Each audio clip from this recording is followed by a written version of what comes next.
Audrey, good to see you. Welcome to Pop Alternative and Happy New Year. Thank you for having me. Happy New Year. It's crazy because it's like everyone kind of binged season one of Exo Kitty, and literally like after they binged it, even though before we figure out like if it's coming back, it's like I want more, and we finally have Yeah. more. You joined this season, amazing arc. We're going to get into it, but what was that like, kind of joining a show like this, where you do join for season two, but you're also joining a show that has like a universe that people are already familiar with? Like, did you see it as a unique casting situation? It definitely was. I have always been a huge fan of the movies and season one. Like I binged it with my sister so many times. Like I was such a crazy fan of season one. And then getting even just this audition notice, I was like, oh Lord, I was like, oh my God, this is like real life. This is crazy. But I was so nervous, kind of walking into it at first, but all of the returners and all of the cast members and everyone on the crew and everyone on set just made it so welcoming. It was so much fun to just kind of step into that universe, and just really be a part of it for real. And So a very interesting character, a character after kind of the first couple of episodes, people are like, what is going on with this character? Like, I need to know what's going on with this character. Like, what's the deal here? That script to screen journey is really interesting, right? Because you read this kind of breakdown and what happens with this character and Kitty and everything, and then it comes to life on screen. What was that like for you with season two of Exo Kitty with your character, that script to screen journey? yeah, so when I was getting the audition notice and like really first getting cast, I had no idea that she would turn out how she did. I literally only got the fact that she was like a small town girl from Ohio with a Okay. secret. That's all that they gave me. And then I got the scripts and I was like, oh, that's a lot. But yeah, it was kind of crazy. We would get the scripts and then I was talking a lot with the writers, trying to see what direction they wanted to go, kind of how where I saw her going as well. And it was very much like a collaborative effort with her character, which I fully appreciated. But it was really, really cool being able to just fully take her from the script to the screen. It was really fun. Is it one of those things too where, you talk about kind of joining this universe, and is it kind of like a day by day situation in regards to like those countdowns for the first day on set, because there's so much that happens before you go to camera, right? So it's like, Definitely. what's that kind of preparation and like that day to like counting down the days until you actually go on set for you, like? Yeah, so we got to Korea and we had like 2 weeks before we actually started filming just to kind of acclimate. Like we were all in a new country, like it was crazy. The jet lag was insane. So that was definitely kind of like a good transition period for a lot of people. But I just remember like freaking out my first day on set. I was like, my mom also came with me. So she was on set with me and I was literally just like, oh my God, I don't know, like this is so scary. Like I don't know what to expect, like what to do, but it was really fun. I had a really easy first day and kind of just going into it was really cool. Do you remember that first like day of filming Exo Kitty? Because, and I know some shows don't film in sequence and everything, but it's like we're going back a little bit. But it's like that first day, you might look back on it and be like, after everything else that's happened, be like, whoa, like that journey is just crazy. Like, do you remember that first Definitely. day?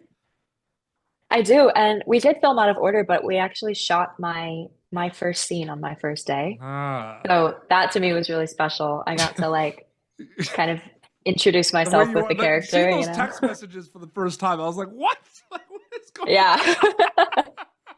Yeah, no, but it was really fun.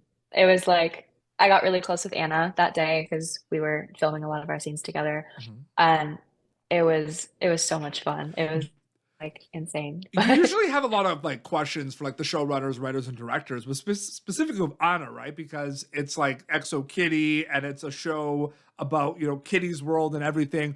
Do you have kind of like, when you have scenes with her, like, are there kind of game plan like conversations with her before specific scenes, or is it just kind of like, okay, we're just gonna do this thing? Like, I'm just wondering because she's been on the show, she's been part of that world for so many yeah, years, right? I'm just wondering if you talked to her about that. she's so professional and so talented. I look up to her so much. She's like amazing. But honestly, before our scenes, we're like just messing around. Like it's like we both kind of know how to like lock into like what scene we're filming, like Mhm. as soon as we start like really getting into it. But like before, like we run our lines a couple of times and all that kind of stuff. But we're just like good friends now. So it was like really casual between everyone on set. Absolutely. I feel like the answer to this question is no, or you try not to. But we kind of talked about the fact that there's so much intrigue with your character when we see the text messages and she talks to her parents, and it's like, who is this person? You know what I mean? Are you Yeah. ever are you ever conscious of the audience member watching Exo Kitty and your storyline while you were making it, or is that something that happens after you wrap specifically? All the time. Like Really? even like yeah, like even during the table reads, I was like, oh, this is gonna go viral. Like this is crazy. This is ending up on TikTok. Like that kind of thing is always running through my brain. But It's weird too because especially now that we're wrapped too. yeah, and you kind of saw with season one how it popped, right? Because it drops on Netflix worldwide. And like, are you like trying to prepare yourself for what's to come on January 16th? Or is it kind of just like what's that like for you? Definitely.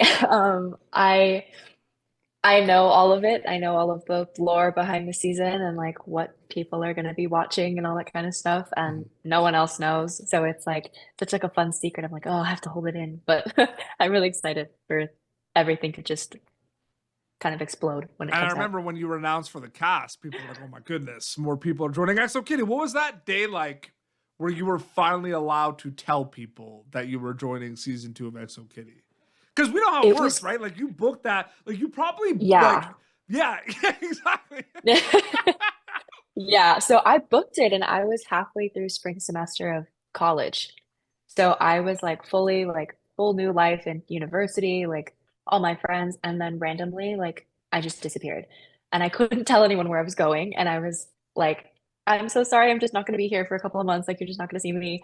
And everyone was texting me. They were like, are you okay? Where did you go? Like, what are you doing? And I was like, I cannot tell you. And then once I was finally able to tell everyone, it was just like such a huge like relief and everyone was freaking out.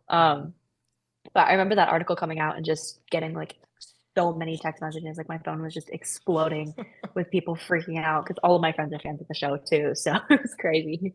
And I kind of want to know Noah's kind of return to the universe. Like, when did you find out about that? What was your reaction like specifically? But like, did you find out about that like before filming? Because I know from talking to Anthony, he was there. I think it was like the first day back on set for a lot of people. He was there, right? So is that when a lot of Yeah. people found out, or did you know before that?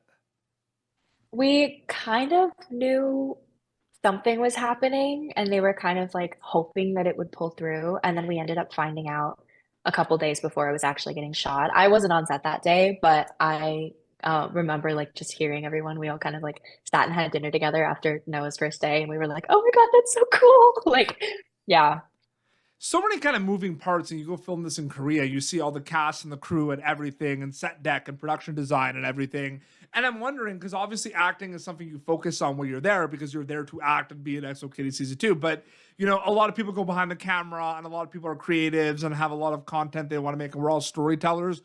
Do you go on a show like Exo Kitty and get curious about like and interested in like going behind the camera and producing and writing? Like, does that happen specifically on a yeah, show of that scale? for sure. No, I had so many like interesting conversations with like the directors and the writers because that's definitely something I want to do in the future. I feel like that would just be so much fun. And just kind of hearing from their perspective how it's working and then comparing it to my perspective and my experience like as an actor Mhm. was so interesting. And I Mhm. would be talking to like the camera crew and like seeing how the camera worked, and I get to like try out moving the camera and like try to steady, and like it was like super cool just to kind of see all of the moving parts that go into making this. It's so So funny because I'm a filmmaker as well, and I work in horror movies as well. And it's so funny because it's like when we see your character for the first time, it's like if you think about, you know where I'm going with this. It's like horror movie vibes, right? It's like who is like what? she's creepy. She's so creepy. She's scary. I would hate living with her. She's so scary. Yeah, no, because like I've been working in the horror movie genre for a while now because it's really exciting, and I guess I always just flip like Exo Kitty is not a horror movie at all, but it's like why do I feel like this piece? Yeah. No, and doing horror is definitely something that I want to do. So like kind of playing into this like creepy, crawly little character was like really fun It's for like me there's different personally. So ways to scare people now too. Like that's what's crazy about the genre. Like you can go like so yeah. many different ways. Yeah, Like some of the scariest movies I've seen have zero jump scares in them, and they're not. It's not like, and it's like crazy to exactly. think about. Yeah, Yeah, like Midsummer, zero jump scares. That was one of the scariest movies I've ever seen. Like it was like terrifying. so terrifying. Ugh, Oh my god. Okay, horrible. so did you have a favorite movie of 2024 for horror movies? Because Popternative put on our Instagram, we put out our top 10 horror movies of 2024. Did you have one you really liked this year specifically? I don't know if it's like classified as horror, but I loved The Substance. Yep. I feel like it could kind of be horror a Yeah. little bit. I Absolutely. loved that movie. That's It was so amazing. Demi Moore and Michael Colley. oh I yeah. am obsessed with them. It For was so good. takes so many turns too that movie. Yeah, it was It's like crazy. it's a 0 to 100 movie. The last 30 minutes of that movie is like what? Yeah. Late Night with the Devil was our favorite horror Mhm. movie of 2024. That was so good. I don't know if you saw that yet on Shudder. I haven't seen it. It's really good. There's so many good ones. There's like a movie called Mads. It's from France on Shudder, where it's one shot. It's a guy going to a party, but he might or might not be bit by like a zombie, and he might or might not Oh be my turning God, into a zombie. It's one shot. It's crazy.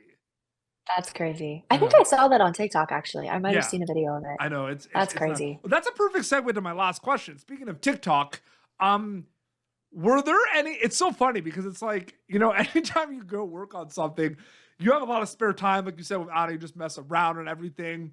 How much content is banked right now for the release of So the show? Like, we much. have no idea, right? So much. I have an entire album on my phone of just saved TikToks and Have you like started pictures, scheduling ideas? videos. Like, okay, 1 week out. Like, have you started it's like a job. Like posting that Yeah. content. No, we also had like a social team that was there too. And they like anytime we were like sitting down, they were like, nope, TikTok. And I was like, okay. So yeah, no, we have so much content that's gonna come out I very can't wait for soon. people to see So season 2 of Exo Kitty worldwide on Netflix. It's amazing. You're so good in it. Congratulations. I can't wait for thank you people so to meet your much. character. Audrey, so great chatting with you. Thank you so much for your time. Thank you so much for having me. This was so much fun. Absolutely. Your Instagram account is just your name, right? Speaking of the content, I mean, we can't not plug it. It is just my name, my TikTok too. So Awesome. Well, this has been Pop Turd. If you do.com/Pop Turd for previous episodes. Till next time, it's just Audrey and Peter Beats signing off. Thank you for tuning in to Popternative. Make sure to check out our past episodes of Popternative on YouTube. This has been an Autograph Communications production.